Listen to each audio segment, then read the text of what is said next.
Alright guys, Hayzink here, welcome back to the channel for another Street Fighter Duel video.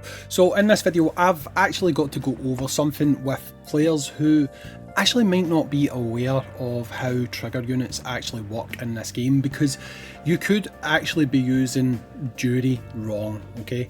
And to be honest, this applies to all trigger units, so it's something that you may not have been aware of, and it could actually be massively affecting your damage. Now the reason I'm putting this video out now is because I don't want people to think that a unit is bugged when it's not bugged, okay? This is just how trigger units work, and to be honest, the video I put out earlier on when I was talking about quickly going through combos, I didn't help matters in that video. So I'm going to clear it up just now so that you know exactly how to use Juri, and it might influence your decision on whether you want to summon for it or not, okay?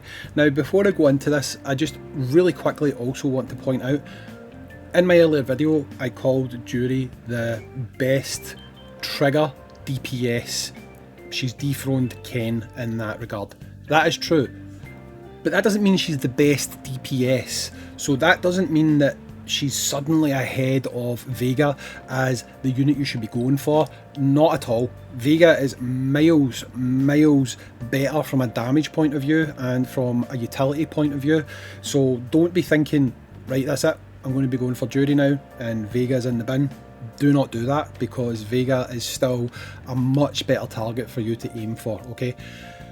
Now what I want to talk about is basically you shouldn't really be using manual if you are going to be using these trigger units, right?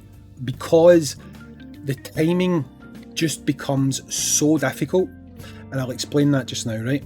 So Juri has got two triggers. She has got her C1 trigger and her C3 trigger, okay? Now I've recorded two battles here and I've zoomed in so that I can kind of talk through what's happening. Now when you're playing manually, you can go too fast and you can cause yourself to not land hits, okay? So I'll show you what I'm talking about, right? If we go ahead here, I don't want to go too far. Let me just move this so that you can see the combo screen at the same time, right? So there's the combo screen. Make this just a bit smaller. The reason I'm doing this is because you need to be able to see the animations. Okay, so there's the combos, there is the enemy. Right, so let's move forward, right? So on this combo we start off with Juri. Now I'm moving quite slow here so you can see this. So I've popped Juri, right? You can see. Now, very quickly I've used Rose. Now what you cannot see just now, and I'll show you in a minute, you see that Juri just kind of landed there? Right, so we'll go back, right? Can you see that kind of triangular downward strike? That's Juri's super, okay? Now because I've already moved on at this point, and we have done Rose, we've done her C1, Juri's trigger did not happen, okay? So if we move on, you'll see, as we go to stage 3, Vega does a hit. Okay, so that's Vega done his strike. And there's Juri came in again. Because I was so quick, she never even done her C3. Okay, Juri's come in again. Rose has done her action. Juri has not done her trigger again. Okay. Now, if you look at the back there, can you see that kind of... I'll try and move a little bit more forward. Right, you see just at the back of Zangief, this is quite difficult to see, but you can see Juri's head. That's her starting to do her C3 action. But because I've very quickly gone in and hit the super attack again, that's cancelled that, okay? And Juri's back doing her normal attack, right? Now, if we move ahead here to a different battle, I slowed things down in this battle, okay? So, doing manual play again here. You can see here I used Juri's first attack, I waited. Then I used Rose's C1, and you can see now that Juri is doing that attack, right? Again, I slowed it down, waited, done the C3. Now you can see at the back, Juri's doing her attacks, right? So you can see Juri at the back there. You can see her. When she's completed her action, Then I've started the super attack again, which means I've got all of her damage, right? Now it's very easy to cancel out of that. Now this is not something that is unique to Juri, okay? Now I'm just going to show you that just now so that people know that the unit isn't bugged or anything like that, right? So Monster Hunter Ken, okay? Starting Monster Hunter Ken's super attack, very quickly using a C1, then using a C2, right? So you can see that overhead swipe there, that is his trigger 3, okay? He did not do, sorry, that's his trigger 2, he did not do his first trigger, right? So if we move on again, you can see there's his attack, it hits, then see how he does a swipe that goes across the unit, that's his C1, okay? Then that's his C2, because we're just a little bit slower. So if you watch again, that's his first attack.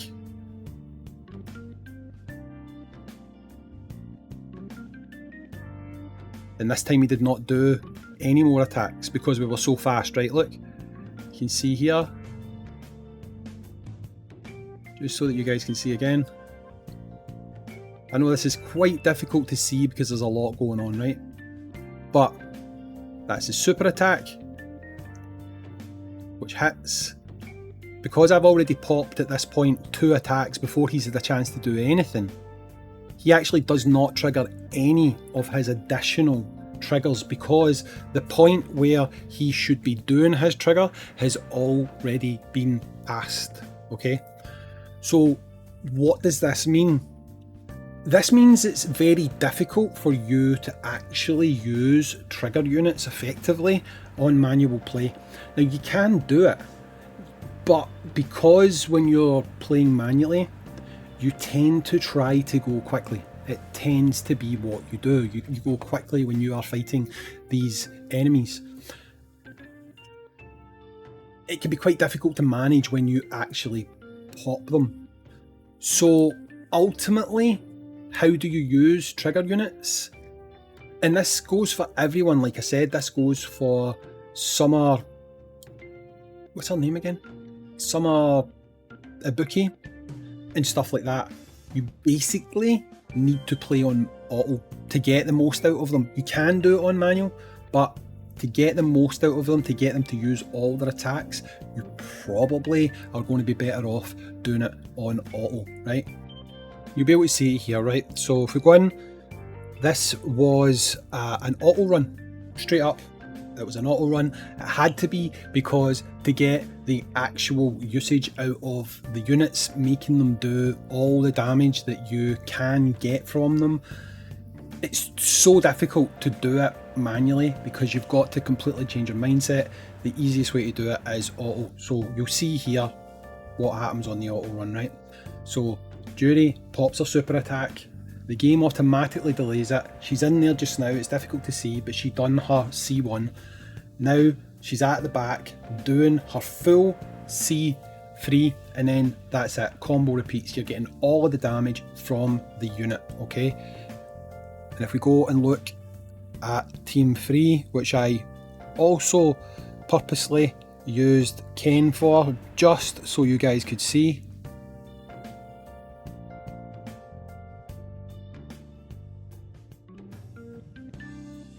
Go back to 1 speed. Now I think it was we popped it. No, it wasn't. It was in the next one. It's now, I believe. So you'll notice Ken comes in, he does a swipe across the unit, then he does a swipe down. Okay, so you're getting all of your trigger damage from these units, okay? So, what is the purpose in this video? It is to make sure if you get these units, you're maximising the damage from these units. And also it's to stop people thinking that a unit might be bugged. This is just how trigger units work. You've really essentially got to slow things down, right? Again, if you've got someone like Summer Ibuki, it's the same thing. If you go too quickly, you're not going to get the best out of these units, okay? This is probably why they're so good in PvP, because in PvP, when you're doing the likes of Showdown, you don't get to control it. It's done by the CPU, so you're always going to get maximum trigger damage from these units. But when you're playing manually, unless you are completely aware of these little facets of the unit, you're not going to get the full effect from them, because you're probably going to do things like cancel out of their trigger attack because you're going to a new attack which cancels the other attack. Every unit's got this. Like, if you are playing the game just now, you'll know that if you were to start a new super combo, you can kill your combo chain, but you know what you're doing because you can see the actions. Whereas with a trigger unit, you can't see the actions are dictated by another unit, so it can be quite easy to lose track of where you are on your kind of attack chain and stuff like that. So, two things to note from this video. One, while Juri is the best DPS for a trigger unit, that doesn't make her the best DPS unit. People need to not be confused about that. Vega is, I mean, putting aside Flame Adon, Vega is probably the best super special summon when it comes to DPS, hands down. He's a monster in PvP. I would not at all consider switching from him to go for Juri, or if you don't have Vega, don't go for Juri before Vega. Go for Vega first, right? But when it comes to pure DPS from a trigger point of view, as in free damage, then yes, Juri is absolutely fantastic in that regard. You just need to remember, you're not going to be able to run them on the same type of teams.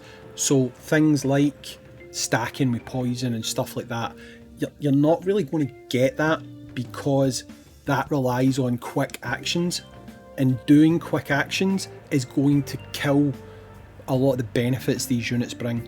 So basically, if you pull Juri, unless you are extremely good at remembering you've got to change your timing, I would run her team on auto.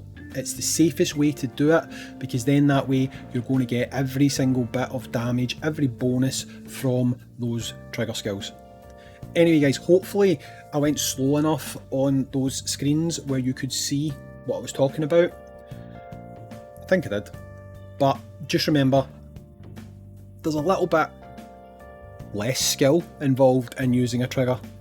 It's basically easier and more straightforward just to use the team on auto. That's it.